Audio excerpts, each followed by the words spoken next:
اذا جاءك المنافقون قالوا نشهد انك لرسول الله والله يعلم انك لرسوله والله يشهد ان المنافقين لكاذبون اتخذوا ايمانهم جنة فصدوا عن سبيل الله انهم ساء ما كانوا يعملون ذلك بانهم آمنوا ثم كفروا فطبع على قلوبهم فهم لا يفقهون صدق الله العظيم رب اشرح لي صدري ويسر لي امري واحلل عقدة من لساني يفقهوا قولي۔ قرآن مجید میں جو مدنی صورتوں کا یہ سب سے بڑا گلدستہ ہے، اس کے ہم 4 جوڑے پڑھ چکے ہیں، 3 جوڑے، سورہ حدید اور سورہ مجادلہ، پھر سورہ حشر اور سورہ ممتحنہ، پھر مرکزی جوڑا سورہ صف اور سورہ جمعہ۔ سورہ صف میں نے ایک بات کہی تھی کہ بعد میں جائزہ لے لیں گے، اگر تو ایمان حقیقی اور جہاد فی سبیل اللہ کا راستہ انسان اختیار کرے، وہ تجارت جو اللہ نے بتائی ہے، هل ادلکم علی تجارت تنجیکم من عذاب علیم، اس کا کیا حل ہے، کیا تجارت ہے؟ تؤمنون باللہ ورسولہ وتجاہدون فی سبیل اللہ باموالکم وانفسکم، یہ اگر کرتے ہو تو عذاب علیم سے بھی چھٹکارا ہے، تمہارے گناہ بھی معاف کر دیے جائیں گے، جنتوں میں داخل کیے جاؤ گے، مساکن طیبۃ فی جنات عدن دیے جاؤ گے۔ ایک خاص حد تک تمہارے ایمان اور عمل صالح کی جب ہم جانچ پرکھ کر لیں گے اور ثابت ہو گئے کہ تم نے حق ادا کر دیا، تو دنیا میں نصرت بھی آئے گی، فتح بھی ملے گی، اور سب سے بڑی بات یہ کہ تم اللہ کے مددگار قرار پاؤ۔ نہیں کرتے ہو اور ایمان کے دعوے ہیں اور اللہ سے محبت کے اور رسول سے عشق کے، تو کبر مقتا عند اللہ ان تقولوا ما لا تفعلون، اللہ تعالیٰ کی بیزاری شدید ہوتی چلی جا رہی ہے تمہارے اس طرز عمل پر، اور آگ سے چھٹکارا پانے کا خیال تمہارا خود ساختہ خیال ہے، امید موہوم ہے، اس لیے کہ کلام جو ہے یہ محمل کلام نہیں ہے۔ هل ادلکم علی تجارت تنجیکم من عذاب علیم، وہ تجارت تمہیں بتائی جائے جو عذاب علیم سے چھٹکارا دلا دے، وہ نہیں کرتے ہو اور چھٹکارا ہو گیا تو پھر یہ کلام غلط ثابت ہو گیا، پھر یہ کلام محمل ہے، بے معنی ہے۔ کرتے ہو تو سب کچھ ہے، اس کو کہتے ہیں ہماری فزیولوجی میں آل اور نن لا، وہ چیز ہوگی تو پوری ہوگی، نہیں ہوگی تو زیرو ہو جائے گی، پرسنٹیج نہیں ہے بیچ میں۔ مسلز کے بارے میں یہ والنٹری مسلز جو ہوتے ہیں، ان کی کنٹریکشن جو ہوتی ہے آل اور نن، اگر تو سٹیمولس پورا مل جائے گا تو پوری کنٹریکشن ہوگی، اور اگر وہ سٹیمولس جو ہے کم ہے تو بالکل نہیں ہلے گا وہ، یہ نہیں کہ وہ درمیان میں، آل اور نن لا۔ اچھا، اس کے لیے جو آدمی چاہیے کیسے ٹرین کرنا، کیسے تیار کرنا، وہ سورۃ جمعہ۔ اب یہ جو دوسرا، بلکہ کہنا چاہیے کہ جو چوتھا جوڑا آ رہا ہے، اس میں ایک تو ترتیب آپ الٹی دیکھ رہے ہیں، پہلے آ رہی ہے وہ سورت جس میں کہ تسبیح کا ذکر نہیں ہے، بعد میں آئے گی سورہ تغابن جس میں تسبیح کا ذکر ہے۔ دوسری بات یہ کہ یہاں نفاق کا تذکرہ ہے اور سورہ تغابن میں ایمان حقیقی پر جامع ترین سورت ہے۔ میں نے آپ کو پہلے ہی بتایا تھا کہ وہ مباحث، اب نفاق کی جو بحثیں آئی ہیں سورہ نساء اور سورہ توبہ کا تو اکثر حصہ اس پر مشتمل ہے، اور بھی تقریباً تمام مدنی صورتوں کے اندر وہ ذکر موجود ہے، کہیں ذرا ڈھکا چھپا ہے جیسے سورہ بقرہ میں، کہیں کھلم کھلا ہے، اعلانیہ ہے۔ اسی طریقے سے ایمان کی بحثیں تو پوری مکی قرآن میں پھیلی ہوئی ہیں، اور اس کے بلکہ اور خلاصے نکال نکال کر بہترین جو ہے مدنی قرآن میں بھی لکھ دیے گئے ہیں، آیات الآیات ہے، آیت الکرسی ہے۔ لیکن ایک خلاصہ 11 آیتوں پر مشتمل نفاق کی حقیقت پر یہ سورہ منافقون، یہ منفی ہے، مثبت شے کیا ہے؟ ایمان۔ 18 آیتوں پر مشتمل جامع ترین سورت قرآن حکیم کی ایمان کے موضوع پر سورہ تغابن۔ نفاق کے بارے میں چند باتیں سمجھ لیجئے جو اگرچہ پہلی بحث میں بہت آ چکی ہیں، لیکن آج پھر میں بتا دینا چاہتا ہوں۔ نفاق کی 2 قسمیں، ایک وہ شخص جو شعوری طور پر دھوکہ دینے کے لیے ایمان لایا ہو، وہ شروع ہی سے منافق ہے، ایک دن بھی اسے ایمان کی لذت نصیب ہوئی نہیں۔ سورہ آل عمران میں اس کی مثال موجود ہے، سازش کی، صبح کو ایمان لاؤ شام کو مرتد ہو جانا۔ تاکہ یہ اسلام کی جو ساکھ بن گئی ہے، گڈ ول بن گئی ہے، یہ ختم ہو جائے۔ تو ظاہر بات ہے جیسے کہ فرمایا گیا سورہ مائدہ میں وَقَدْ دَخَلُوا بِالْكُفْرِ وَهُمْ قَدْ خَرَجُوا بِهِ، وہ کفر کے ساتھ ہی داخل ہوئے تھے اور کفر کے ساتھ ہی نکل گئے، ان پہ ایک لمحہ بھی ایمان حقیقی کا آیا ہی نہیں۔ یہ بہت کم لوگ تھے اس قسم کے منافق۔ اصل منافق جو وہ کون تھا؟ دعوت آئی، دعوت نے قبول، دل نے قبول کیا، بات ٹھیک ہے، صحیح بات ہے، چلو پیش قدمی کرو، لیکن تھے کم ہمت، بزدل، تھڑ دلے۔ اب ظاہر بات ہے یہ دعوت تھی انقلابی دعوت، انقلابی دعوت میں تصادم کے مراحل آتے ہیں، اور وہاں جو ہے تکلیفیں، آزمائشیں، مصیبتیں، ایثار مال، بذل نفس، یہاں تک کہ وہ مرحلہ بھی آ سکتا ہے کہ نقد جان ہتھیلی پر رکھو اور میدان میں آ جاؤ۔ اب جو ذرا کمزور لوگ تھے ان کی ٹانگیں ذرا ہلنی شروع ہوئی، کپ کپی۔ پہلا مرحلہ یہ ہوا ان میں کہ انہوں نے اپنی قصور کو ماننا، ہم سے خطا ہو گئی، غلطی ہوئی۔ یہ سورہ توبہ میں پڑھ چکے ہیں، خلطوا عملا صالحا وآخر سیئا۔ اب یہ ہے کہ کسی وقت اچھے کام بھی کر رہے ہیں، کسی وقت کوئی برا کام بھی کر دیا، کبھی کوئی لبیک بھی کہہ دیا، کبھی کہیں کھسک گئے، لیکن اپنی غلطی مان لی کہ حضور ہم سے غلطی ہوئی، ہم کوئی جھوٹا بہانہ نہیں بناتے، آپ جو سزا چاہیں دے لیں، ہم حاضر ہیں۔ اس درجے کو کہیں گے ضعف ایمان، یہ نفاق نہیں ہے، ضعف ایمان۔ اگلا درجہ آتا ہے جب آدمی کی جو جھوٹی عزت نفس ہے، اخذت العزت بالاسم، وہ جھوٹی عزت نفس اسے کہتی کب تک مانو گے اپنی خطائیں، تم جھوٹا بہانہ کر دیا کرو، یہ تھا مسئلہ، وہ تھا مسئلہ، یوں تھا، ایسا تھا، خدا کی قسم نہیں، وہ تیسرا مرحلہ ہے۔ جھوٹا بہانہ جہاں شروع کیا نفاق شروع ہو گیا۔ لہذا منافقین کے ضمن میں ہمیشہ آپ کذب کذب کذب اس کو ضرور دیکھیں گے۔ اگلا مرحلہ آیا، انہوں نے دیکھا کہ یہ تو اب ہماری قسم، ہم جو بہانہ بناتے ہیں تو لوگ مسکراتے ہیں، کچھ وہ سمجھتے ہیں کہ یہ جھوٹا بہانہ بنا رہا ہے، لہذا قسمیں کھا کر موقد کیا اپنی قسموں سے۔ یہ سیکنڈ سٹیج میں ٹی بی آ گئی، نفاق کی T B in second stage, جھوٹا بہانہ فرسٹ سٹیج، جھوٹی قسم سیکنڈ سٹیج۔ ایک عرصہ آتا ہے کہ اس کے بعد اس پر بھی اعتماد لوگوں کا اٹھ جاتا ہے، تو اب ان کے اندر ایک شدید قسم کا ریئیکشن پیدا ہوتا ہے، ایمان اور اہل ایمان کی دشمنی پیدا ہو جاتی ہے، اور یہ دشمنی سب سے زیادہ ٹارگٹ کرتی ہے قائد کو۔ اس نے ہمارے لیے ساری مصیبت کھڑی کر دی، ہم آرام سے اپنے مدینے میں آباد تھے، رہ رہے تھے، یہ آ گیا، اس نے آ کر یہ سارا جو ہے معاملہ ہمارے لیے، بھائی کو بھائی سے جدا کر دیا، خاندانوں میں رفت پیدا کر دی۔ اب ہماری دوستیاں تھیں ان سے اوس اور خزرج کی دوستیاں تھیں، ان تمام یہودی قبائل سے ہمارے وہ سارے حلیفی تعلقات ٹوٹ گئے، وہ ساری دشمنی جو ہے اب یہ عداوت بن جاتی ہے اہل ایمان کی، اور خاص طور پر اہل ایمان کے قائد جو اس وقت کون تھے؟ محمد رسول اللہ۔ دس از دی تھرڈ سٹیج۔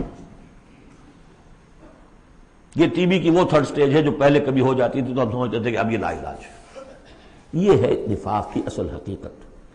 اسی لیے اس وقت جو لوگ کسی تحریکی تصور سے آشنا ہی نہیں، انقلابی تصور دین ان کے سامنے آیا ہی نہیں، وہ منافق نہیں ہو سکتا، وہ ضعیف الایمان آدمی ہے۔ لیکن جو شخص ایک مرتبہ کسی تحریک کو، انقلابی تحریک کو قبول کر کے آگے آ جائے، اب وہ منافق ہو جائے گا اگر وہ ٹھیک نہیں چلتا ہے تو۔ یہ بات میری جو ہے آج پلے باندھ لیجئے۔ عام اس وقت مسلمان منافق نہیں، انہیں پتہ ہی نہیں کہ دین کا تصور یہ ہے، دین کا یہ مطلب ہے، مولویوں نے سمجھایا ہی نہیں۔ دین کا نام ہے نماز، روزہ، اور لیلۃ القدر مل گئی تو بیڑا پار، ساری زندگی کے سارے گناہ معاف۔ انہیں تو یہ تصور دیے گئے، حج کرائے تو پاک ہو کے آ گئے، اور عمرہ کیا تو پاک ہو کے آ گئے، باقی یہ کہ تم جس طرح چاہو کماؤ، ہمارے نذرانے آنے چاہیے، اللہ اللہ خیر صلی اللہ، وہ پیر ہوں یا علماء ہوں۔ لہذا وہ بھی چاہے وہ منافق منافق نہیں ہے، وہ ضعیف الایمان ہے، جو بھی ہے وہ اللہ تعالیٰ جو معاملہ ان سے کرے۔ جو شخص کسی حقیقی انقلابی اسلامی تحریک سے متعلق ہو جائے، اس کو حق سمجھ کر، پھر اگر وہ پیچھے ہٹ رہا ہے اس لیے کہ قائد میں اسے کوئی چیز ایسی نظر آئی کہ یہ تو غلط کار انسان ہے، دھوکے باز انسان ہے، ٹھیک ہے، پیچھے ہٹ جانا چاہیے۔ اگر یہ طریقہ کار جو اس نے بتایا تھا یہ اس سے منحرف ہو گیا ہے، پیچھے ہٹ جانا چاہیے۔ جو اس نے طریقہ کار بتایا تھا اس وقت ہمیں معلوم ہوا تھا ٹھیک ہے، لیکن اب ہم سمجھتے ہیں کہ ٹھیک نہیں ہے، پیچھے ہٹ جانا چاہیے. یہ سب ٹھیک، اس میں نفاق نہیں ہوگا، لیکن محض اس لیے کہ اب مشقت کرنی پڑ رہی ہے، محنت کرنی پڑ رہی ہے، اپنے کیریئر پر آنچ آ رہی ہے، اپنے لیے جو ہیں اور زندگی کی لذتیں جو ہیں ان میں ہمارا گھاٹا پڑ رہا ہے، جائیے کہ کبھی امیر نے ڈانٹ دیا ہے. یہ تو ہوتا ہے جماعتوں کے اندر، ہوتا ہے، زجر بھی ہوتی ہے، توبیخ بھی ہوتی ہے. حضور نے یہاں تک بھی کہا کہ میرا جی چاہتا ہے کہ جو لوگ نہیں آتے فجر کی نماز میں کسی اور کو یہاں پر امام بنا کر کھڑا کر دوں اور جا کر ان کے گھروں کو آگ لگا دوں. یہ بھی تو کہا ہے محمد رسول اللہ صلی اللہ علیہ وسلم. تو بہرحال اس وجہ سے اگر کوئی پیچھے ہٹا تو وہ اس پروسیس میں آ جائے گا، اس کو اچھی طرح سمجھ لینا چاہیے. بسم اللہ الرحمن الرحیم. اذا جاءک المنافقون قالوا نشهد انک لرسول اللہ. اے نبی جب آپ کے پاس آتے ہیں منافق اور وہ کہتے ہیں کہ ہم گواہی دیتے ہیں، ہم کہتے ہیں، ہم اقرار کر رہے ہیں کہ آپ اللہ کے رسول ہیں. واللہ یعلم انک لرسول، اللہ جانتا ہے کہ آپ اس کے رسول ہیں. اللہ سے بڑھ کر اور کون جانتا ہے کہ آپ اللہ کے رسول ہیں. لیکن واللہ یشہد ان المنافقین لکاذبون، اللہ گواہی دیتا ہے کہ یہ منافق جھوٹے ہیں. یہ دل سے بات نہیں کہہ رہے. اتخذوا ایمانہم جنۃ، پہلی سٹیج کاذبون کے حوالے سے یہ جھوٹے ہیں، نفاق کی پہلی سٹیج.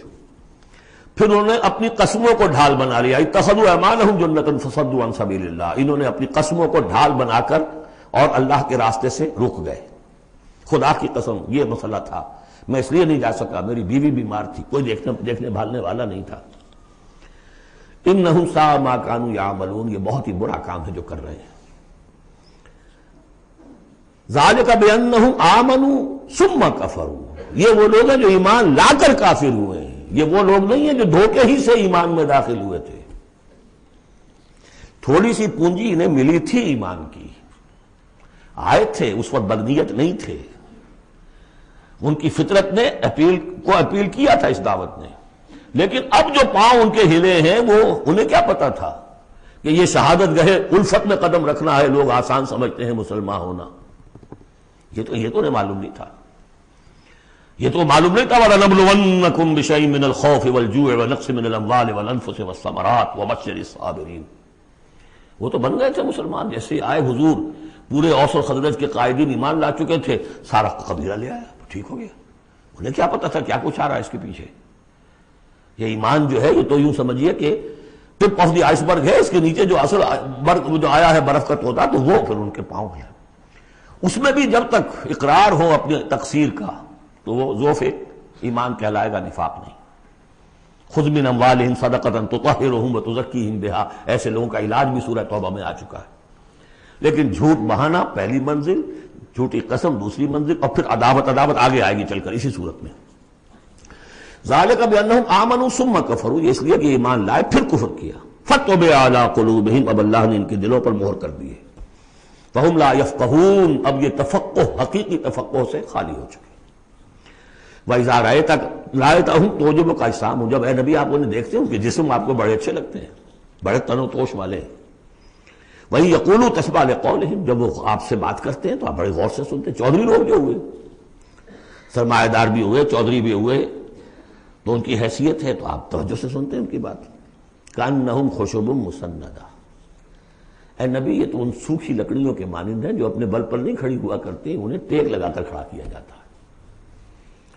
یحسبون کل صیحۃ علیہم، اندر سے اتنے بودے ہیں کہ ذرا سی آہٹ ہوتی ہے تو ان کی جان پر بن جاتی ہے. وہ سمجھتے ہیں کہ پھر آئی کوئی مصیبت، کہیں اور سے پھر شاید کوئی حملے کی خبر آ رہی ہے اور پھر کوئی جنگ ہوگی، پھر کہیں گے نکلو اللہ کی راہ میں.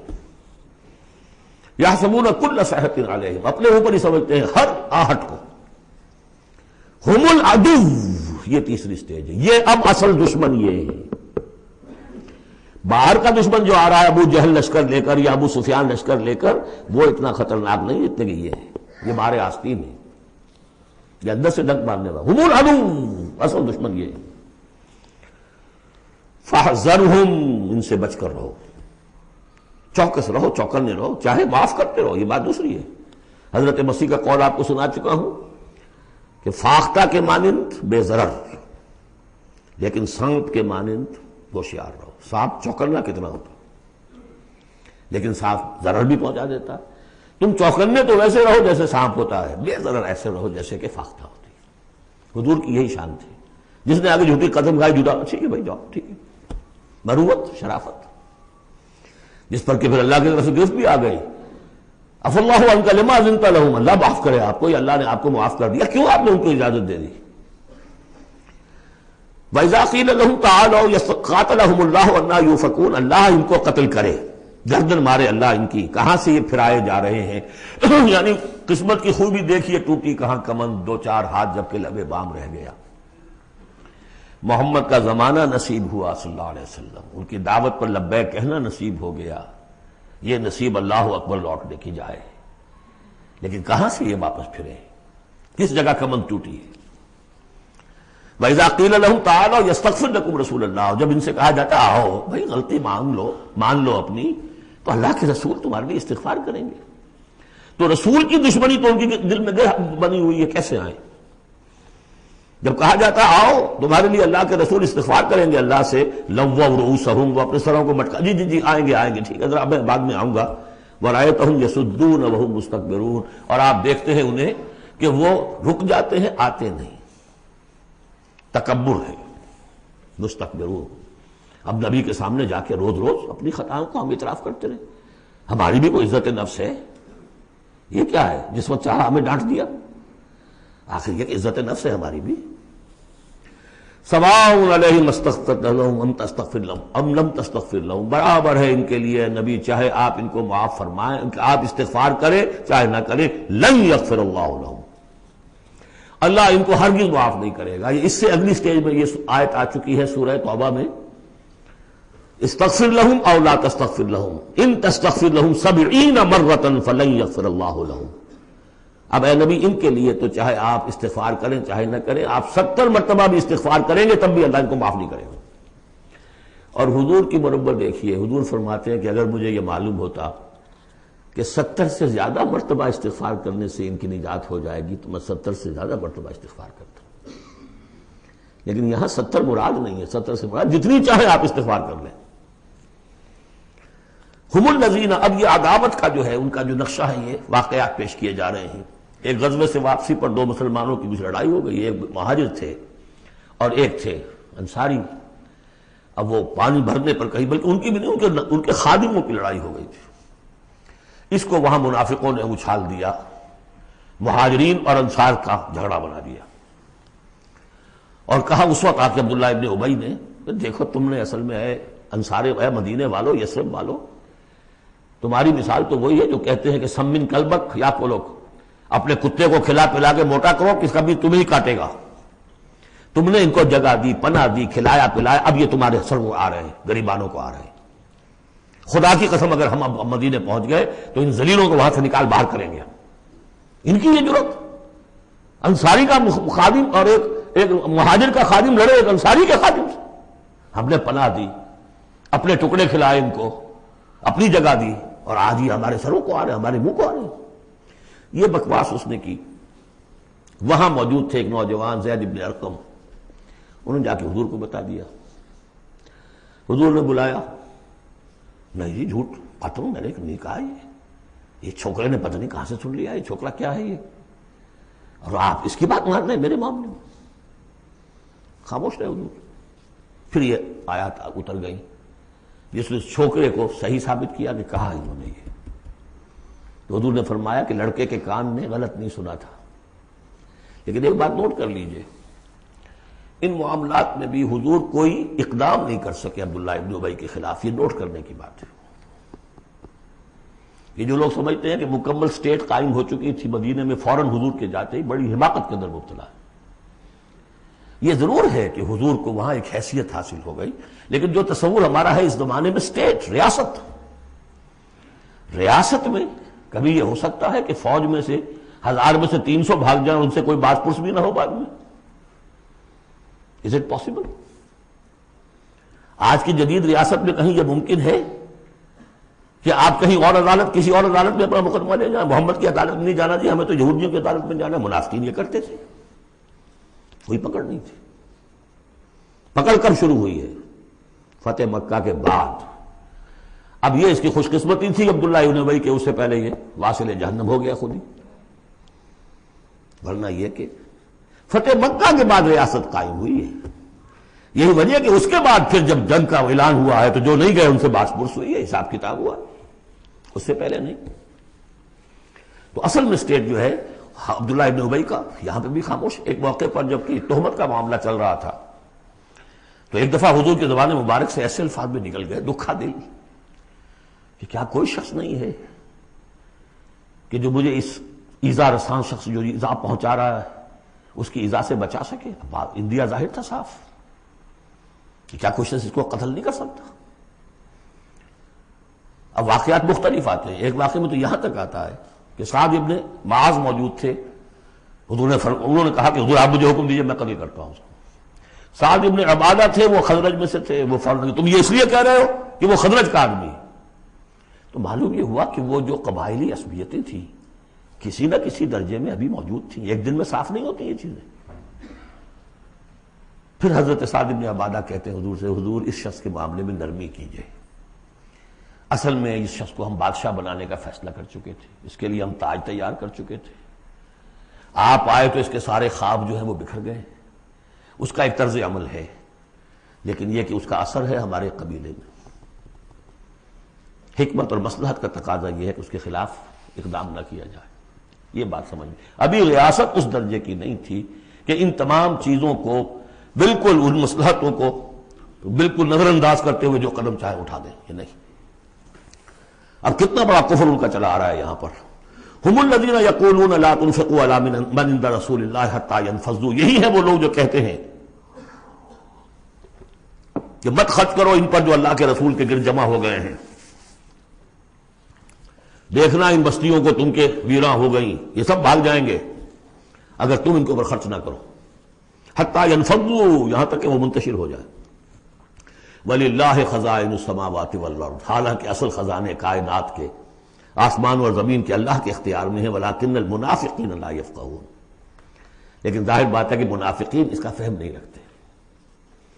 يَقُولُونَ لَئِن رَجَعْنَا إِلَى الْمَدِينَةِ لَيُخْرِجَنَّ الْأَعَزُّ مِنْهَا الْأَذَلَّ، اور وہ کہتے ہیں اگر ہم مدینے لوٹ گئے، اب چونکہ فوج واپس آ رہی تھی ایک جنگ سے، اب جب مدینے پہنچ جائیں گے تو لازماً جو عزت والے ہیں نکال باہر کریں گے ان ذلیلوں کو، اور ذلیل سے مطلب کمزور، ذلیل کا مطلب جو ہے وہ ہماری زبان میں جو ہوتا ہے کمینہ وہ نہیں ہے، ان کو ہم نکال باہر کریں گے۔ وَلِلَّهِ الْعِزَّةُ وَلِرَسُولِهِ وَلِلْمُؤْمِنِينَ، حالانکہ عزت تو اللہ کی ہے اور اہل ایمان کی ہے، اللہ کے رسول کی ہے اور اہل ایمان کی ہے۔ وَلَٰكِنَّ الْمُنَافِقِينَ لَا يَعْلَمُونَ، لیکن یہ منافق جانتے نہیں۔ لیکن ہوا یہ کہ جب یہ قول پہنچا ہے، عبداللہ ابن ابی کے بیٹے کا نام بھی عبداللہ ہے، وہ بڑے مخلص نوجوان، خالص، صادق القول، صادق الایمان، انہیں معلوم ہے میرے باپ نے یہ کہا ہے، تو مدینے میں دروازے میں کھڑے ہو گئے ننگی تلوار لے کر، اپنے باپ سے کہا ہے کہ جب تک تم یہ نہیں مانو گے کہ تم ذلیل ہو، عزت ہے اللہ کے لیے اور اس کے رسول کے لیے اور اہل ایمان کے لیے، اس وقت تک مدینے میں گھسنے نہیں دوں گا۔ فریاد بھی کی، حضور سے بھی کہا، لیکن پھر کہنا پڑا اس کو کہ ہاں اللہ اور اس کا رسول اور اہل ایمان عزت والے ہیں، ہم ذلیل ہیں، تب داخل ہوں گے۔ یہ 8 آیات ہیں حقیقت ایمان، اس کی اصل بیماری، اس کی سٹیجز، پروگنوسس کہ کہاں تک یہ لے جا سکتی ہے بیماری کہ رسول کا استغفار بھی مفید نہ رہے، اور 3rd سٹیج دشمنی پیدا ہو جائے۔ اب اگلی 3 آیات جو دوسرے رکوع کی ہیں اس میں اس کا علاج ہے۔ علاج جو ہے ایک پریونٹیو ہوتا ہے، کیوریٹیو۔ پریونٹیو یہ ہے کہ اس مرض کی چھوت نہ لگے، ٹیکہ لگاؤ، اسمال پاکس کا ٹیکہ لگا دو، چھوت نہیں لگے گی۔ ایک یہ کہ اگر ہو ہی جائے تو پھر یہ ہے کہ اس کا علاج۔ پریونٹیو کیا ہے؟ یا ایھا الذین آمنوا لا تلھکم اموالکم ولا اولادکم عن ذکر اللہ، اہل ایمان تمہیں غافل نہ کرنے پائے تمہارے اموال اور تمہاری اولاد اللہ کی یاد سے۔ وَمَن يَفْعَلْ ذَلِكَ فَأُولَٰئِكَ هُمُ الْخَاسِرُونَ، اور جو کچھ یہ کریں گے تو وہی خسارے میں رہیں گے۔ اب ذکر سے مراد صرف وہ ذکر نہ سمجھیے تسبیح، اللہ یاد رہے، اپنا فرض یاد رہے، آدمی چاق و چوبند رہے، اپنے فرض کی ادائیگی کے لیے کمر بستہ رہے، سب ذکر میں۔ جہاد سے غافل نہ کر دیں تمہارے مال اور اولاد، ان میں اتنا انہماک ہو جائے کہ وقت ہی نہیں، میں کیا کروں جی، وقت ہی نہیں۔ وقت کہاں سے آئے گا؟ آپ نے معبود بنا رکھا ہے اپنے سٹینڈرڈ آف لیونگ کو، سٹیٹس کو، سٹیٹس سمبل معبود ہے، اب اسی کو پوج رہے ہیں آپ صبح سے شام، اور رات کے اوقات میں بھی سوچ بچار اسی کی ہے، تب کہیں جا کر وہ سمبل جو ہے قائم رہتا ہے، تو کیسے ہوگا؟ اس کا جو ہے کیوریٹو ٹریٹمنٹ وہ کیا ہے؟ دیکھیے نفاق الف اس میں ڈال دیجئے، انفاق یہ اس کا علاج ہے. انفاق خرچ کرو خرچ کرو. نفاق کا اصل سبب کیا ہے؟ دنیا کی محبت. دنیا کا محبت کا سب سے بڑا مظہر کیا ہے؟ مال کی محبت. اور علاج بالمثل یہ ہوگا مال نکالو نکالو، یہ ہے اس کی اصل علاج. جیسے سورہ حدید میں ہم نے پڑھا تھا کہ زمین کے اندر ہل چلانا پڑے گا. ہل کیا ہے؟ ان المصدقین والمصدقات واقرضوا اللہ قرضا حسنا یضاعف لهم ولهم اجر کریم والذین آمنوا باللہ ورسلہ اولئک هم اب یہ گند نکال دو دل سے، پھر ایمان کا بیج پڑے گا تو لہلائے گی کھیتی. پھر صدیقیت کی طرف جاؤ چاہے شہادت کی طرف. یہ تمہاری استاد تباہ ہے. وَأَنفِقُوا مِمَّا رَزَقْنَاكُم مِّن قَبْلِ أَن يَأْتِيَ أَحَدَكُمُ الْمَوْتُ، اور خرچ کر دو اس میں سے جو کچھ ہم نے تمہیں دیا اس سے پہلے کہ تم میں سے کسی کی موت کا وقت آئے. فَيَقُولَ، پھر وہ اس وقت کہے رَبِّ لَوْلَا أَخَّرْتَنِي إِلَىٰ أَجَلٍ قَرِيبٍ، پروردگار اسے ذرا کچھ دیر کے لیے مؤخر کر دے. فَأَصَّدَّقَ وَأَكُن مِّنَ الصَّالِحِينَ، تو میں بڑی تصدیق کروں گا اور خیرات و صدقات سارا کچھ دے دوں گا اور میں بالکل صالحین میں سے ہو جاؤں گا. وَلَن يُؤَخِّرَ اللَّهُ نَفْسًا إِذَا جَاءَ أَجَلُهَا، جب کسی جان کا وقت آ جائے گا وقت معین، پھر اللہ اسے کسی صورت مؤخر نہیں کرے گا. قوموں کی اجل تو پھر بھی مؤخر ہوئی ہے، قوم یونس کی ہو گئی ہے، لیکن یہ کہ انفرادی اجل کبھی مؤخر نہیں ہوتی. واللہ خبیر بما تعملون، اور جو کچھ تم کر رہے ہو اللہ اس سے باخبر ہے. اب یہ تو تھا منفی نفاق. مثبت ہے ایمان. ایمان کے سلسلے میں جو باتیں سورہ حدید میں آئی تھیں، اب یہ پوری صورت، وہاں جو آیا تھا قتال اور جہاد اور حدید، یہ ساری چیزیں آئی تھیں نا، انزلنا الحدید اور انبیاء کی بعثت کا مقصد، وہ سارا مضمون سورہ صف میں آ چکا ہے. اس کے لیے کیسے انسان آئیں گے وہ سورہ جمعہ میں آ چکا ہے. سورہ حدید میں بھی آیا تھا هو الذی ينزل علی عبدہ آیات بینات لیخرجکم من الظلمات الی النور، وہی ہے اللہ جو نازل کر رہا ہے اپنے بندے پر آیات بینات تاکہ وہ نکالے تمہیں اندھیروں سے روشنی کی طرف. لیکن سورہ تغابن میں ایمانی مباحث اور جامع ترین صورت ہے. میں حیران ہوں، میں چاہتا تھا کہ ایک ایک گھنٹے میں 3 صورتیں ہوں، 2 بھی نہیں ہو پا رہی ہیں. لیکن ایک بات یہ ہے کہ سورہ حدید کے بعد نمبر 2 میں سمجھتا ہوں کہ یہ سورہ مبارکہ بھی اللہ نے مجھے عطا کی. اس کے اسرار و رموز، اس کا نظم اس قدر واضح اللہ کے فضل و کرم سے ہے. آپ بھی نوٹ کر لیجئے، اس میں صرف اشارات ہو سکتے ہیں. 2 رکوع ہیں، 10 آیتیں اور 8 آیتیں. پہلے رکوع کی 10 آیتوں میں 7 آیتوں میں نریشن ہے ایمان کی، ایمان یہ ہے یہ ہے یہ ہے یہ ہے، اور 3 آیتوں میں بڑی زوردار دعوت ہے، پس لاؤ ایمان، مانو ان باتوں. دوسرے رکوع کی 8 آیتوں میں سے پہلے 3 میں ایمان کے ثمرات بیان ہوئے، پہلے 5 میں ایمان حقیقی اگر ہے تو اس کا یہ ثمرہ ہے یہ ثمرہ ہے یہ ثمرہ ہے. اس درخت میں اگر آم کا درخت صحت مند ہے تو آم لگتے ہیں کہ نہیں؟ تو ایمان کا درخت صحت مند ہے اگر تو اس میں کوئی ثمرات لگیں گے، کوئی پھل لگیں گے کہ نہیں؟ یا ٹھونڈی ہے؟ وہ درخت وہ پھل کون سے ہیں؟ کچھ داخلی پھل ہیں جو انسان کے اندر کھلتے ہیں پھول، کوئی باہر ہیں جو ظاہر ہوتے ہیں. اور پھر آخر میں 3 آیتوں میں زوردار دعوت ہے کہ ان تقاضوں کو پورا کرو. بسم اللہ الرحمن الرحیم. یسبح للہ ما فی السماوات و ما فی الارض. یہ تیسری مرتبہ یسبح آ گیا. ایک مرتبہ سورہ جمعہ میں، ایک مرتبہ سورہ حشر میں آ چکا تھا. یسبح لہ ما فی السماوات والارض، وما فی کے تکرار کے بغیر. دوسری مرتبہ سورہ جمعہ کے شروع میں، تیسری مرتبہ یہ تغابن. لہ الملک و لہ الحمد. اب یہ ساری چیزیں آ چکی ہیں سورہ حدید کے اندر. بادشاہی بھی اسی کی ہے، حمد بھی اسی کے لیے. وہو علی کل شیء قدیر، وہ ہر چیز پر قادر ہے. هو الذی خلقکم، اسی نے تمہیں بنایا ہے نا. فمنکم کافر ومنکم مومن. تو کتنی عجیب بات ہے کہ تم میں سے کوئی مومن ہے کوئی کافر ہے. بنانے والا تو سب کا ایک ہے. سب کو مومن ہونا چاہیے، سب کو اس کا شکر گزار ہونا چاہیے، سب کو اس کے سامنے جھکنا چاہیے. لیکن واقعہ یہی ہے، هو الذی خلقکم، اس نے بنایا تم سب کو. فمنکم کافر ومنکم مومن واللہ بما تعملون بصیر. اور جو کچھ تم کر رہے ہو اللہ دیکھ رہا ہے. اس میں بڑا ایک یوں سمجھیے کہ بڑی دھمکی ہے، اللہ دیکھ رہا ہے. یعنی یہ کہ جو بھی اس کی مخلوق میں سے اس کا کفر کرے پھر اس کے ساتھ وہ نمٹے گا اس سے. واللہ بما تعملون بصیر، ہم تمہیں دیکھ رہے ہیں، تمہاری حرکتیں ہماری نگاہ میں ہیں. کیا مطلب ہوتا ہے اس کا؟ خلق السماوات والارض بالحق، اس نے آسمان اور زمین پیدا کیے ہیں ایک پرپس کے ساتھ. باطل نہیں ہے یہ تخلیق، عبث نہیں ہے یہ تخلیق، حق کے ساتھ، با مقصد، با نتیجہ. اور خاص طور پر تم اس کی کریشن کا کلائمیکس، وَصَوَّرَكُمْ فَأَحْسَنَ صُوَرَكُمْ، اور تمہاری جو نقشہ کشی کی ہے تو کتنی عمدہ کی ہے. انسان کا جسم، اس کا اریکٹ پوسچر، پھر کس طریقے سے جو اس میں جنسیں بنائی گئی ہیں، کس قدر کامل ہم آہنگی ہوتی ہے. پھر چہرے پہ جو نقش و نگار ہے، ایک ایک چیز پر غور کرو. فَصَوَّرَكُمْ وَأَحْسَنَ صُوَرَكُمْ، بہترین صورت بنائی تمہاری. وَإِلَيْهِ الْمَصِيرُ، اسی کی طرف لوٹ کر بھی آنا ہے. یہ سب کچھ بنا کر ایسے نہیں چھوڑ دیا تمہیں. تم اتنی گھٹیا شے نہیں ہو کہ بس اٹھا کے پھینک دی، نہ کھلونا ہو کہ کھیلے اور بس اس کے بعد جیب اٹھتا گیا.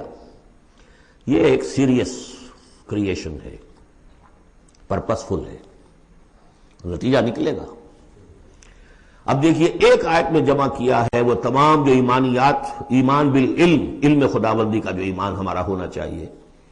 آپ کو کئی کئی آیتوں میں ملے گا قرآن میں بہت سے مقامات پر. یہاں ایک میں 3 ڈائمنشنز دی ہیں. یعلم ما فی السماوات والارض، ایک ڈائمنشن، وہ جانتا ہے جو کچھ آسمان میں ہے، جو کچھ زمین میں ہے. کیا باقی رہ گیا؟ لیکن سیکنڈ ڈائمنشن، وَيَعْلَمُ مَا تُسِرُّونَ وَمَا تُعْلِنُونَ، وہ بھی جانتا ہے جو تم چھپاتے ہو اور وہ بھی جانتا ہے جو تم ظاہر کرتے ہو. تیسری ڈائمنشن اور آئی، وَاللَّهُ عَلِيمٌ بِذَاتِ الصُّدُورِ، سینوں کے اندر جو کچھ ہے وہ پنہاں ہے، وہ بھی اللہ جانتا ہے. میں کافی عرصے تک متردد رہا کہ یہ تو پھر تکرار ہو گئی، جو کچھ ہم چھپاتے ہیں وہی ہمارے سینے میں ہے نا، اور تکرار محض کلام کا عیب ہے. یقیناً یہاں کوئی اور بات ہونی چاہیے. تو جب انکشاف ہوا کہ اس سے مطلب ہے even your sub conscious mind which even you don't know yourself what is lurking in the subconscious mind، تمہارے تحت الشعور کے اندر جو طوفان اٹھتے رہتے ہیں اللہ تو اس سے بھی واقف ہے. He knows you through and through، وہ تمہارے جین سے واقف ہے. هو عالم بكم اذ انتم اجنة في بطون امہاتکم، اپنی ماؤں کے پیٹ میں جنین کی شکل میں تھے، اللہ تب بھی جانتا تھا تمہیں. تو وہ تو تمہارے سب کانشیس مائنڈ، تم نہیں بات جانتے نہیں، تمہیں نہیں معلوم، تم بسا اوقات دھوکہ کھا جاتے ہو. تمہارا تحت الشعور جو ہے وہ تمہیں دھوکہ دیتا ہے، لیکن اللہ اس سے بھی واقف ہے. الم یاتکم نبأ، اب 4 آیتیں ہو گئی ایمان باللہ پر، اگرچہ اسی میں مضمر ہے ایمان بالآخرہ بھی، معاد بھی.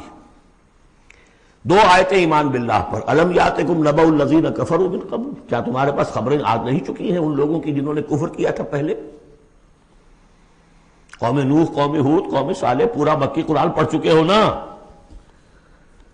اب تو ہم نزول کے اعتبار سے بھی بات کہہ سکتے ہیں، اب اپنے اس دورہ قرآن کے اعتبار سے بات کہہ سکتے ہیں، سارا مکی قرآن پڑھ ہی لیا تقریباً. الم یاتکم نبأ الذین کفروا من قبل، کیا آ نہیں چکی تمہارے پاس خبریں ان کی جنہوں نے کفر کیا تھا پہلے؟ اب اس کا تجزیہ کیا ہے. فذاقوا وبال امرہم، انہوں نے اپنے معاملے کی سزا چکھ لی، دنیا میں ہلاک کر دی گئی. وَلَهُمْ عَذَابٌ عَلِيمٌ، اور ابھی ان کے لیے عذاب علیم منتظر بھی ہے. ابھی تو عالم برزخ میں ہے نا، عذاب علیم جو آخرت کا ہے وہ تو ابھی منتظر ہے. اعد اللہ لہم عذابا علیما، تیار کر کے رکھا ہوا ہے. تجزیہ اگلی آیت میں، ذالک بأنہ کانت تأتیہم رسلہم بالبینات، یہ اس لیے ہوا کہ ان کے پاس ان کے رسول آتے رہے واضح نشانیاں لے کر، واضح نشانیاں، واضح معجزے بھی اللہ نے جس کو دیے. فقالوا، تو انہوں نے کہا اب بشر یہدوننا، کیا بشر انسان ہمیں ہدایت دیں گے؟ فکفروا، اس پر کفر کیا انہوں نے. وتولوا، اور رخ پھیر لیا، گردن موڑ لی.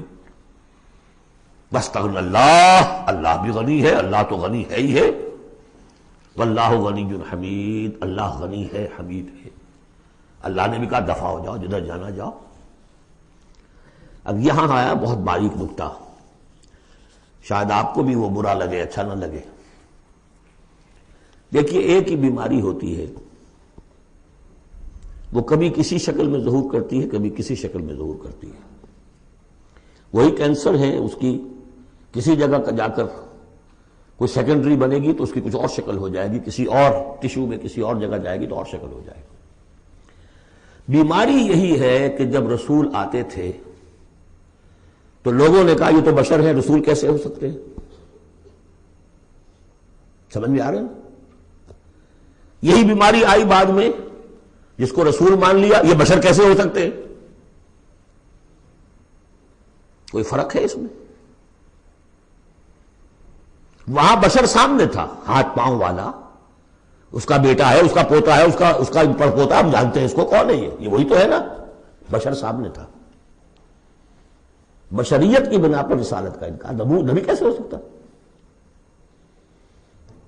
اور جس نے نبی مان لیا خدا بناؤ، یا تو اس کو خدا کا بیٹا تو بناؤ کم سے کم، اور نہیں تو کم سے کم بشریت سے تو نکالو اس کو۔ ایک ہی مرض ہے، ایک ہی مرض ہے۔ آخر یہی کوئی تو وجہ ہے نا، قرآن کتنی دفعہ کہلواتا ہے، قل انما انا بشر مثلکم یوحی الی انما الہکم الہ واحد۔ آخری آیت ہے سورہ کہف کی، اے نبی کہیے، ڈنکے کی چوٹ کہیے کہ میں ایک بشر ہوں تمہاری طرح کا۔ ہاں وہی ہوئی ہے مجھ پر کہ تمہارا الہ تو ایک ہی ہے، اور وہ الہ اللہ ہے۔ فمن کان یرجو لقاء ربہ فلیعمل عملا صالحا ولا یشرک بعبادۃ ربہ احدا۔ البتہ ایک دوسری انتہا بھی ہمارے ہاں ہے، کچھ لوگوں نے اس نقطے کو ایمفیسائز کرنے کے لیے، جیسے ہم بھی کبھی کسی بات پر زور دینے میں کبھی کوئی لفظ ذرا مناسب سے ہٹ کر غیر مناسب لفظ ہم استعمال کر بیٹھتے ہیں۔ ہمارے بزرگوں سے بھی ہوا، کسی نے کہا بڑے بھائی بنا دیا، کسی نے کوئی اور مثال دے دی۔ ایسی بات بھی نہیں ہے۔ نبی کے بعض خصائص ایسے بھی ہیں کہ جو واقعتاً عام بشر کے نہیں ہیں۔ یہ حدیث بھی تو محمد رسول اللہ کی صلی اللہ علیہ وسلم، کہ جب آپ سے یہ شکایت کی لوگوں نے، حضور آپ صوم وصال رکھتے ہیں، ہمیں نہیں رکھنے دیتے، ہمیں منع کرتے ہیں آپ۔ صوم وصال یہ ہے کہ آج روزہ رکھا اور اس کو آج شام کو افطار نہیں کیا، پھر رات چل رہا ہے وہ روزہ، اگلا دن بھی، تو 2 دن کا صوم وصال ہو گیا، اگلی روز شام کو جا کے کھولا، یہ صوم وصال ہے۔ پھر 3 دن کا، 4 دن کا آپ تو رکھتے ہیں، ہمیں اجازت نہیں دیتے۔ فرمایا ایکم مثلی، تم میں سے کون مجھ جیسا ہے؟ ابھی تو عند ربی، میں اپنے رب کے پاس رات گزارتا ہوں، وہ یطعمنی ویسقین، وہ مجھے کھلاتا پلاتا ہے۔ تو بعض پہلو ہے، نبی اپنی پشت سے بھی دیکھتا تھا صلی اللہ علیہ وسلم، ہم تو نہیں دیکھتے۔ تو خصائص ہیں۔ پھر نبی کو ساری سیر کرا دی گئی، آسمانوں کی، زمین کی، کہاں لے گئے؟ عند سدرۃ المنتہی، عندہا جنت المأوی، اذ یغشی السدرۃ ما یغشی ما زاغ البصر وما طغی۔ تو یہ معاملہ بھی نہیں، لیکن بنیادی طور پر وہ انسان ہے، انسانی عواطف و میلانات بھی تھے۔ چوٹ لگتی تھی تو درد ہوتا تھا، زخم کا وار لگا ہے تو اس پہ سے خون کا فوارہ چھوٹا ہی چھوٹا ہے، بچہ فوت ہو رہا ہے تو آنکھوں میں آنسو آئے ہی آئے ہیں، کبھی بددعا بھی نکل گئی ہے۔ کیف یہدی اللہ قوما خضبوا وجہ نبیہم بالدم، سب پڑھ چکے ہیں ہم یہ پورا قرآن مجید میں۔ لیکن یہ ہے کہ رسالت کا انکار بربنائے بشریت اور بشریت کا انکار بربنائے رسالت، یہ دونوں چیزیں غلط ہیں، اور یہ ہم وزن ہیں۔ ذالک بأنہ کانت تأتیہم رسلہم بالبینات فقالوا ابشر یہدوننا فکفروا وتولوا واستغنی اللہ واللہ غنی حمید۔ اب ایک آیت میں آ رہی ہے ایمان بالآخرہ، زعم الذین کفروا، ذرا اس کے زور کا اندازہ کیجئے گا، میں اپنا سا زور لگاتا ہوں، اپنی آواز کے ذریعے سے اس ایمفیسس کو واضح کرتا ہوں۔ زعم الذین کفروا ان لن یبعثوا، زوم ہو گیا ہے انہیں، غلط خیال ہو گیا ہے کہ وہ اٹھائے نہیں جائیں گے۔ قل، اب ذرا نوٹ کیجئے، بلا وربی لتبعثن ثم لتنبؤن بما عملتم، کہہ دو اے نبی کیوں نہیں، اور مجھے میرے رب کی قسم ہے۔ کون کھا رہا ہے قسم؟ محمد الرسول اللہ صلی اللہ علیہ وسلم۔ لتبعثن، تم لازماً اٹھائے جاؤ گے، ثم لتنبؤن بما عملتم۔ یہ اس پر جو خطبہ تھا حضور کا، پہلا خطبہ جو آپ نے دیا ہے بنو ہاشم کو دعوت میں، وہ میرے کتابچے میں موجود ہے، دعوت اللہ اردو میں اور کال ٹو اللہ انگریزی میں، اس کا متن موجود ہے، وہ ہے کہ اس کی شرح ہے۔ واللہ لتموتن کما تنامون ثم لتبعثن کما تستيقظون ثم لتجزون بالاحسان واحسانا واللہ لتموتن کما تنامون، خدا کی قسم تم سب مر جاؤ گے جیسے روزانہ رات کو سو جاتے ہو. ثم لتبعثن کما تعملون ثم لتبعثن کما تستيقظون، جیسے روزانہ صبح کو بیدار ہو جاتے ہو ایسے اٹھا لیے جاؤ گے قیامت کے دن. ثم لتحسبن بما تعملون، پھر تمہارا حساب کتاب لیا جائے گا جو تم نے عمل کیا ہے. ثم لتجزون بالاحسان احسانا وبالسوء سوءا، پھر بدلہ ملے گا بھلائی کا بدلہ برائی کا بدلہ. وانھا لجنۃ ابدا او لنار ابدا. قل بلا وربی لتبعثن ثم لتنبؤن بما عملتم وذلک علی اللہ یسیر، اور یہ اللہ پر بہت آسان ہے. 7 آیتیں پوری ہو گئیں، 4 ذات و صفات، 2 رسالت، 1 آخرت. اب سنیے فآمنوا باللہ، یہ فا بہت اہم ہے یہاں پر. بس ایمان لاؤ اللہ پر اور اس کے رسول پر. والنور الذی انزلنا، اس نور پر جو ہم نے نازل فرمایا. واللہ بما تعملون خبیر، جو کچھ تم کر رہے ہو اللہ اسے باخبر ہے. اب یہاں دیکھیے ریورس ہو جائے گا آرڈر، ریشو پروپورشن. اب یہاں ایک آیت میں اللہ اور اس کے رسول کا ذکر آ گیا، اور اس میں بھی واللہ بما تعملون خبیر کے اندر آخرت کا ذکر ہے. اللہ باخبر ہے، تو اللہ کے پاس یہ ساری خبریں اس نے رکھی ہوئی ہیں. کوئی ریسرچ، وہ تھیسس لکھنا ہے اس کو تمہیں سزا دینے کے لیے. لیکن اب 2 آیتیں آ رہی ہیں شاندار آخرت کے لیے. یوم یجمعکم لیوم الجمع ذالک یوم التغابن، جس دن کہ وہ جمع کرے گا تمہیں اس جمع ہونے والے دن، وہ ہے ہار اور جیت کے فیصلے کا دن. جو اس روز جیتا وہ جیت گیا، جو اس روز ہارا وہ ہار گیا. یہ دنیا کی ہار اور جیت کیا ہے؟ کچھ بھی نہیں. ایک ڈرامے کے اندر کوئی جیت گیا کوئی ہار گیا، نہ وہ جیت ہے اور نہ یہ ہار ہے. اصل جیتا وہ جو وہاں جیتا، اصل ہارا وہ جو وہاں ہارا. ذالک یوم التغابن، وہ ہے ہار اور جیت کے فیصلے کا دن. ومن یؤمن باللہ، جیت کس کی ہوگی؟ جو ایمان لائے اللہ پر، ویعمل صالحا، اور عمل کرے اچھے. اس کی تفصیل کچھ آگے آ جائے گی کیا کیا عمل کرنے ہیں. یکفر عنہ سیئاتہ، اللہ تعالیٰ اس سے اس کی برائیوں کو دور کر دے گا. ویدخلہ جنات تجری من تحتہا الانہار، اور ان باغات میں داخل کرے گا جن کے دامن میں ندیاں بہتی ہوں گی. خالدین فیہا ابدا، وہ رہیں گے اس میں ہمیشہ ہمیش. ذالک الفوز العظیم، یہ ہے بڑی کامیابی. والذین کفروا وکذبوا بآیاتنا اولئک اصحاب النار خالدین فیہا، اور جو لوگ انکار کریں گے اور تکذیب کریں گے ہماری آیات کی، وہ ہوں گے جہنمی اور رہیں گے اس میں ہمیشہ ہمیش. وبئس المصیر، اور یہ برا ٹھکانہ ہے. 10 آیات میں ایمانیات ثلاثہ کی بہترین جامع ترین تعبیر، تجزیہ، اور ایک زوردار دعوت ایمان. فآمنوا باللہ ورسولہ. اب جو 8 آیات ہیں، 3 میں، اب 5 میں اب ثمرات ایمانی. پہلا ثمرہ کیا ہے؟ ما صاب من مصیبت الا باذن اللہ ومن یؤمن باللہ یہد قلبہ واللہ بکل شیء علیم. اگر اللہ پر ایمان حقیقت میں دل میں پیدا ہو گیا تو تمہیں معلوم ہے کہ پتہ تک جنبش نہیں کر سکتا جب تک کہ اللہ کا اذن نہ ہو. تم پر کوئی مصیبت کیا بغیر اللہ کے اذن کے آ گئی ہے؟ کیا بغیر اس کے علم کے آ گئی ہے؟ اور اگر اللہ کی اذن سے آئی ہے تو تمہارے ایمان کا تقاضا ہے کہ سمجھو کہ اس میں خیر ہی ہوگا، چاہے یہ مجھے اس وقت بری لگ رہی ہے، مجھے اچھی نہیں لگ رہی ہے، خیر ہوگا. عسیٰ ان تکرہوا شیئا وہو خیر لکم. لہذا بندہ مومن کی زبان پر کیا دل میں بھی کبھی اللہ کے خلاف شکایت کا انداز پیدا نہ ہو. یہد قلبہ، تسلیم و رضا، جو اللہ کی طرف سے آئے. ہم بھی تسلیم کی خو ڈالیں گے، بے نیازی تیری عادت ہی صحیح. نہ شبد نصیب دشمن کے شبد ہلاک تیرت، سر دوستاں سلامت کے تو خنجر آزمائی. اے اللہ جو تیری طرف سے خیر، بیدک الخیر. یہ تسلیم و رضا ہے، مقام تسلیم. علامہ اقبال نے بہت پرشکو انداز میں کہا ہے کہ اقدہا کے مقام رضا کشود مرا، برو کشید ز پیچا کے ہست و بود مرا. آدمی پہ تکلیف کیوں آئی، کیا آئی، اس نے کیا، اس نے کر دیا، یہ ہو گیا تھا، وہ ہو گیا تھا، یہ نہیں کرنا چاہیے تھا، میں نے یہ کام غلط کیا، لگے رہو اسی پیچ و تاب میں۔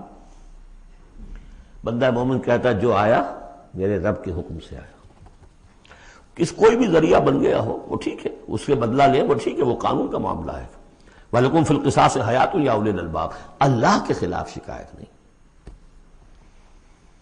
بنو کثیر نے پیچا کہ ہست بود مرا، یہ ہے، یہ تھا، یہ کیوں ہو گیا، یہ کیسے ہو گیا، اس سارے چکر سے مجھے نکال لیا۔ کس چیز نے نکال لیا؟ کہ عقدہا کے مقام رضا کشود مرا، یہ مقام رضا نے کیسے کیسے میرے عقدے حل کر دی۔ اب میں تفصیل میں جا نہیں سکتا، اس پر میرے بڑے بڑے کیسز موجود، یہ بتانا میں بھول گیا ہوں آپ کو کہ وہ جو منتخب نصاب جس کا میں تذکرہ کرتا آیا ہوں، یہ ساری صورتیں ان میں داخل ہیں۔ یہ اس کا چوتھا حصہ جو تھا سورہ صف، سورہ جمعہ، سورہ تغابن، سورہ منافقون، اور یہ سورہ تغابن دوسرے حصے کی صورت ہے، یہ ایمان کی حقیقت پر۔ سورہ فاتحہ، سورہ آل عمران کی آخری آیات، سورہ نور کی آیات نور، اور پھر یہ تغابن۔ تو پہلا ہے نتیجہ تسلیم و رضا۔ دوسرا نتیجہ، یہ تو اندر نکلا نا، دل کے اندر احساسات ہیں، یہ پھول اندر کھلتا ہے، باہر نظر نہیں آتا۔ باہر نظر آنے والا بڑا پھول کیا ہے؟ وَأَطِيعُوا اللَّهَ وَأَطِيعُوا الرَّسُولَ فَإِن تَوَلَّيْتُمْ فَإِنَّمَا عَلَىٰ رَسُولِنَا الْبَلَاغُ الْمُبِينُ۔ اطاعت کرو اللہ کی اور اطاعت کرو رسول کی، پھر اگر تم پیٹھ موڑ لو گے تو جان لو کہ ہمارے رسول پر سوائے صاف صاف پہنچا دینے کی کوئی ذمہ داری نہیں، باقی تمہیں خود جواب دہی کرنی پڑے گی۔ اس نے پہنچا دیا، اس نے حکم بتا دیا، اللہ کا یہ حکم ہے۔ وَأَحَلَّ اللَّهُ الْبَيْعَ وَحَرَّمَ الرِّبَا، تم پڑے رہو اپنے الجھنوں میں اور اشکالات میں، انما البیع مثل الربا، لیکن احل اللہ البیع وحرم الربا، اللہ نے حلال کیا بیع کو، حرام کیا ربا کو۔ ہو آر یو، یہ ہو آر یو سے مجھے وہ شعر بھی یاد آ گیا ہے جو مقام تسلیم و رضا پر کہا ہے اکبر الہٰبادی نے۔ رضائے حق پہ راضی رہ، یہ حرف آرزو کیسا یوں ہو جائے۔ اچھا تم اللہ کو سکھا رہے ہو، You want to teach him؟ آرزو، رضائے حق پہ راضی رہے، یہ حرف آرزو کیسا؟ خدا خالق، خدا مالک، خدا کا حکم تو کیسا؟ Who are you؟ تو وہی who are you، اللہ نے فیصلہ کیا ہے یہ حرام ہے یہ حلال ہے۔ تم اللہ کو مانتے ہو کہ نہیں؟ نمبر ایک۔ رسول کو مانتے ہو کہ نہیں؟ نمبر دو۔ قرآن کو مانتے ہو کہ نہیں؟ نمبر تین۔ پھر کوئی دلیل نہیں، نو آرگیومنٹس، آئیدر اوبے اور گو اوے، تیسرا راستہ کوئی نہیں۔ وَأَطِيعُوا اللَّهَ وَأَطِيعُوا الرَّسُولَ وَإِن تَوَلَّيْتُمْ فَإِن تَوَلَّيْتُمْ فَإِنَّمَا عَلَىٰ رَسُولِنَا الْبَلَاغُ الْمُبِينُ اللَّهُ لَا إِلَٰهَ إِلَّا هُوَ وَعَلَى اللَّهِ فَلْيَتَوَكَّلِ الْمُؤْمِنُونَ۔ پھر ایک پھول اندر جو کھلا ہے، دل میں کھلے گا، ذہن میں کھلے گا، توکل۔ اللہ ہی وہ ہے کہ جس کے سوا کوئی الہ نہیں، اس کی مرضی کے بغیر کوئی چیز جنبش نہیں کر سکتی۔ تمہارے کیے کیا ہو جائے گا؟ کچھ نہیں ہوگا۔ تمہارا کام ہے اپنی سی محنت کر کے نتیجہ اللہ پر۔ سارے وسائل موجود ہو تب بھی یہ نہ سمجھنا کہ یہ کام میں کر سکتا ہوں۔ گاڑی ہے، آج ہی ٹیوننگ بھی کرائی ہے، اس کے ٹینک بھی فل ہے، سب کچھ ٹھیک ہے، میں صبح ضرور جاؤں گا، نہیں جا سکتا۔ جب بھی یہ کہو گے ایمان سے دور ہو گئے۔ وَلَا تَقُولَنَّ لِشَيْءٍ إِنِّي فَاعِلٌ ذَلِكَ غَدًا إِلَّا أَن يَشَاءَ اللَّهُ، کبھی مت کہنا کہ یہ کام میں کل ضرور کروں گا مگر انشاءاللہ کے ساتھ، اللہ چاہے گا تو ہوگا ورنہ نہیں۔ اور سارے تمہارے پاس وسائل ہیں، تم کہو گے فتح ہی فتح ہے اب تو وہ حال ہو جائے گا جو غزوہ حنین میں ہوا تھا۔ اذ اعجبتکم کثرتکم، 12,000 کی تعداد، اور ایسی بھگدڑ مچی کہ چند 100 آدمی رہ گئے۔ یہ بھی بڑی محنت کر کے سید سلیمان ندوی صاحب نے کھود کریٹ کے نکالے ہیں کہ 300-400 آدمی تھے۔ استاد نے جو لکھا ہے شبلی نے وہ تو یہ ہے کہ 30-40 مسلمان رہ گئے تھے صرف 12,000 میں سے۔ تیسرا یہ پھول ہو گیا اندر والا۔ اب چوتھا، بڑے خطرناک معاملات آ رہے ہیں، ذرا توجہ سے سنیے۔ یا ایھا الذین آمنوا ان من ازواجکم واولادکم عدوا لکم فاحذروہم، اے ایمان کے دعوے دارو، تمہاری بیویوں اور تمہاری اولاد میں سے تمہارے دشمن ہیں، ان سے اپنے آپ کو بچا کر رکھو۔ فاحذروہم، یہی ہم پڑھ چکے ہیں پہلے لفظ، حضور سے کہا گیا تھا ہم العدو فاحذرہم قاتلہم اللہ انا یؤفکون۔ بیوی کی محبت ہے، بیوی کی فرمائش یہ ہے۔ اب میاں صاحب جو ہیں کیا کہیں، مجبوری، بچوں کو اچھے سے اچھا تعلیم دینی ہے، حلال سے نہیں ہوتی، حرام سے۔ گھر بار چھوڑو، ملک چھوڑو، جاؤ باہر، بوڑھے ماں باپ مر رہے، پانی دینے والا کوئی نہیں، اور ڈالر اور پیٹرول ڈالر کمانے کے لیے بیٹے گئے ہوئے باہر، کیا کریں؟ مکان بنانا ہے، یہ کرنا تھا، وہ شروع کی تھی، کوٹھی شروع کی تھی، وہ ابھی تک مکمل نہیں ہوئی ہے، وغیرہ وغیرہ۔ اور کہیں اگر اللہ نے توفیق دے دی ہے دین کی طرف بڑھنے کی اور کام کرنے کی، تو سب سے پہلے تو آڑے آتی ہے عام طور پر بیوی۔ دماغ خراب ہوا آپ کا، وہ بھی تو بڑا دیندار ہے، آپ سے زیادہ لمبی داڑھی ہے اس کے، وہ تو ساری رشوتیں بھی لیتا ہے اور یہ بھی کرتا ہے وہ بھی کرتا ہے، آپ ہی بڑے دیندار بن کر آ گئے۔ ناشتے پہلے ہوتے تھے پراٹھوں کے اور انڈوں کے، اور اب مل رہی ہے سوکھی روٹی، ظاہر بات ریزنٹمنٹ تو ہوگی۔ ان من ازواجکم واولادکم عدوا لکم فاحذروہم، یہ بالکل الٹی باتیں ہیں ہمارے تصورات کے بالکل برعکس۔ انقلابی تحریک کے اعتبار سے 100% ہر چیز فٹ بیٹھتی ہے، وہ تصور نہ ہو تو یہ ساری باتیں جو ہیں یہ ایسی منتشر ہو جاتی ہیں، انمل بے جوڑ سی ہیں۔ یا ایھا الذین آمنوا ان من ازواجکم واولادکم عدوا لکم فاحذروہم، لیکن اس کے ساتھ ہی دیکھیے بیلنس کیا ہے، اور یہ میرے نزدیک قرآن مجید کے اعجاز کا ایک بہت اہم مقام ہے، جہاں ایک طرف یہ بتا دیا چوکس رہو، چوکنے رہو، سانپ کی طرح ہوشیار رہو، بیوی اور اولاد کی محبت تم سے کوئی غلط کام نہ کرا دے، لیکن یہ بھی نہیں کہ گھر کو آپ میدان جنگ بنا لیں،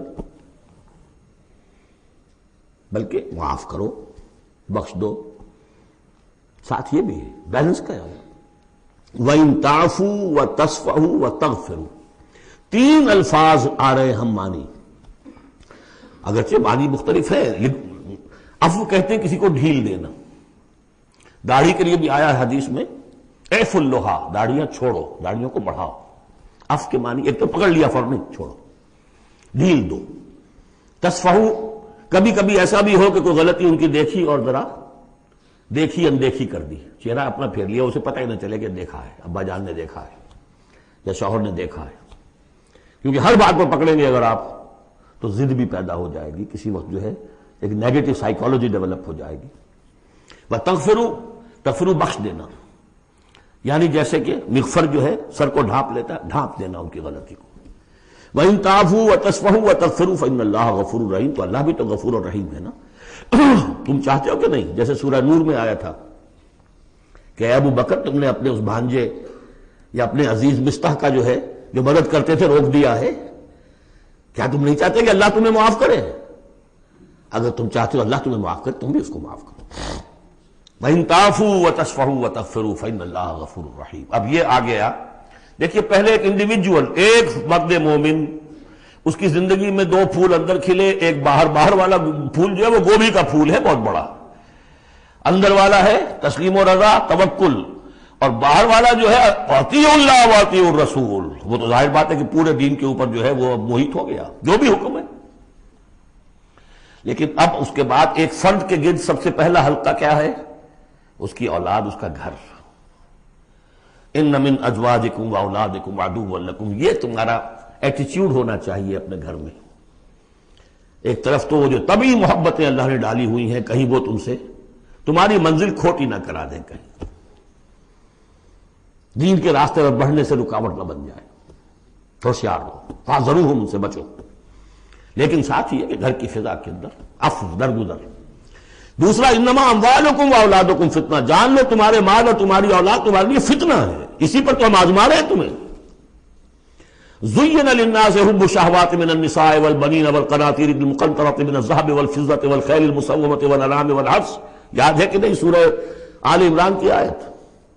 اللہ نے یہ محبتیں ڈالی ہیں، کبھی تو امتحان ہے، آزمائش ہے، یہ محبتیں ہی نہ ہو تو سب کے سبھی اللہ کے بندے بن جائیں۔ دیکھنا تو یہی ہے کہ تم کس کس چیز کو، کس کس ریزسٹنس کو، کس کس ہرڈل کو عبور کر کے آ سکتے ہو ہمارے پاس. انہی پتھروں پہ ہو کر اگر آ سکو تو آؤ. میرے گھر کے راستے میں کوئی کہکشاں نہیں ہے.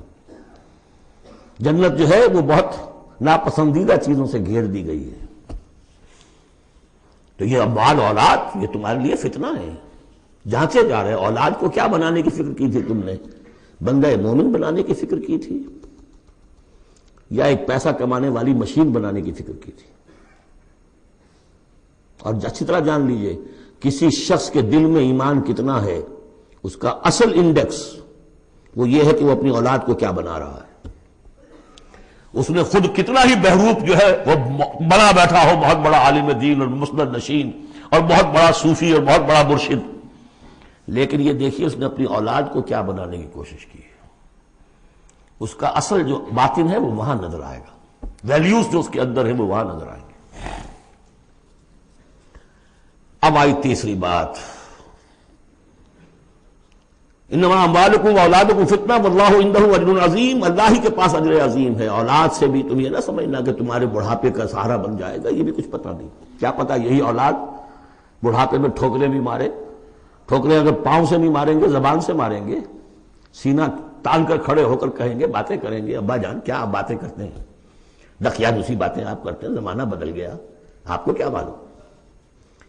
لیکن اب آ رہا خلاصہ، فاتقوا اللہ ما استطعتم واسمعوا واطیعوا وانفقوا خیرا لانفسکم. اللہ کا تقوی اختیار حد امکان تک، اور سنو اور اطاعت کرو، سنو اور اطاعت کرو. اطیعوا الرسول تو پہلے آ چکا تھا، یہاں یہ کیوں کہا گیا؟ سوچا کبھی آپ نے؟ اس لیے کہ رسول کی اطاعت، رسول کے زمانے میں رسول کے امیر جس کو مقرر کیا اس کی اطاعت بھی تھی کہ نہیں؟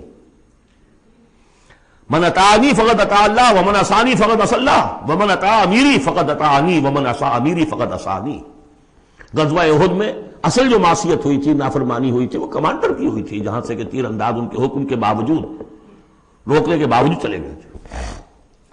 کیسے سزا دی اللہ نے. پھر حضور کے زمانے میں تو حضور تھے، آئندہ کون ہوں گے؟ کوئی اللہ کا بندہ ہوگا جو پھر کھڑا ہو، من انصاری اللہ، جو دین کا ہی کام کرنے کے لیے داعی کھڑے ہوئے ہیں، دعوتیں ہیں. اصل بندہ شہید کھڑے ہوئے، مولانا مودودی کھڑے ہوئے، مولانا الیاس صاحب کھڑے ہوئے، پچھلی صدیوں میں سید احمد بریلوی کھڑے ہوئے. لوگ کھڑے ہوتے رہیں گے. من انصاری اللہ، کون ہے جو میرے ساتھ ہاتھ بٹائے؟ اب آپ دیکھیے اس زمانے میں کون ہے. قبول کیجئے، فاسمعوا واطیعوا، پھر اس کا حکم سنیے اور مانیے. ڈسپلن پارٹی، ورنہ کیا ہوگا؟ کچھ بھی نہیں. عید آزادہ شکوہ ملک و دین اور عید محکومہ ہجوم مومنین. یہ 30 لاکھ کا ہجوم مومنین ہے جو حج میں ہوتا ہے. اگر یہ جماعت ایک ہوتی کسی ایک امیر کے نیچے 30 لاکھ کی، ایک امیر، عظیم الشان انقلاب. وانفقوا، اور خرچ کرو، خیرا لانفسکم، یہی تمہارے لیے، خود اپنے لیے بہتر ہے. لگا دو جو بھی کچھ دیا ہے. وہی دیکھیے جہاں پہ سورہ حدید، آمنوا باللہ ورسولہ وانفقوا مما جعلکم مستخلفین فیہ فالذین آمنوا منکم وانفقوا لهم اجر کبیر